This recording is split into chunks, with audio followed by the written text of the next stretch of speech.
ഒരു കുളമാണ്. ആ കുളത്തേക്ക് ഞാൻ ആരോട് ചോദിച്ചിട്ടില്ല, ആരോടും പറഞ്ഞ് കേട്ടിട്ടില്ല. പിന്നെ മനസ്സിലായി ഇതത്ര നല്ല കുളമല്ല എന്നുള്ളത്. ഇത് മൊത്തം പാമ്പുകളാണ്. അന്ന് ഒരു ദിവസം 3 കണ്ടിക്കണമെന്നുണ്ടെങ്കിൽ ഇതിൽ എത്ര ഉണ്ടാവും? എന്താ കണ്ടതിൻ്റെ ഒക്കെ ഒരു വണ്ണം വലിപ്പം വീതി കരിച്ചു പോയി. കറത്തിട്ട് കരിമുട്ടി പാമ്പുകളാണ് ഇതിൽ മൊത്തം. ആകെ പൊത്തുമടകളാണെന്ന്.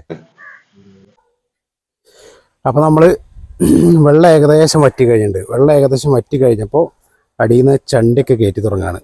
അവിടുന്ന് ഹുസൈന് സിദ്ധി വെള്ളത്തിൽ ഇറങ്ങിയിട്ടുണ്ട്. ആ സിദ്ധി നിൽക്കണതിൻ്റെ അവിടെ ഒരു സ്റ്റെപ്പാട്ടാ. ഞാൻ ജസ്റ്റ് ഒന്ന് സൂം ചെയ്ത് കാണിച്ചു തരാം. അവിടെ ഒരു സ്റ്റെപ്പാണ്. അവിടെ നിന്ന് അങ്ങോട്ട് കുറച്ചും കൂടി താഴ്ചയുണ്ട്.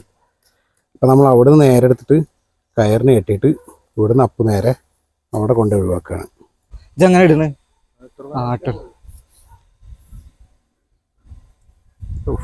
ഇതങ്ങോട്ട് എൻ്റെ കങ്ങ് ചെരുപ്പിള്ളല്ലേ ഞാൻ പിടിച്ചു. അരുവത്തി ഉണ്ടല്ലോ, അരുവത്തി ആണെന്നുണ്ടല്ലോ. എന്നൊരു കഷ്ണം വെട്ടാ.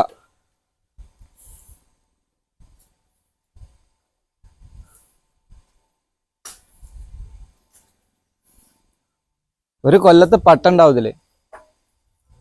ഒരു കൊല്ലത്തെ ഒന്നല്ല, ഒരുപാട് കൊല്ലങ്ങളിലെ പട്ടകളൊക്കെ ലയിച്ചു പോയിട്ടുണ്ടാവില്ല ആ ചേറില്. അതെ. പിന്നെ ആകെ വീഴാനുള്ള ഈ 2 തെങ്ങ് മാത്രമേ ഉള്ളൂ. ഈ 2 തെങ്ങുമെന്നാണ് ഈ കാണുന്ന ഇത്രയും പട്ടകൾ വന്ന് വീണുള്ളത്. പിന്നുള്ളത് മുള്ള്,